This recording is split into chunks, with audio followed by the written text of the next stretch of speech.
minds and the sweat in our brow from the aches in our backs. There's voices, but their voices are cowards. We've been waiting and waiting to be fantastically devoured by the light and the love and the covetous story of heroes out looking for glory.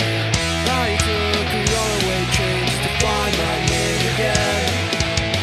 I left some woods and our stones so I could get back home again.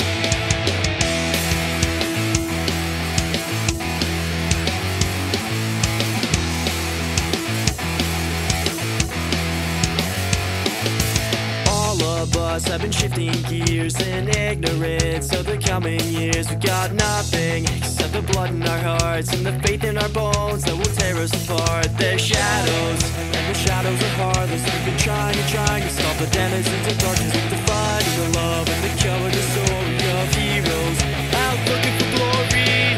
I took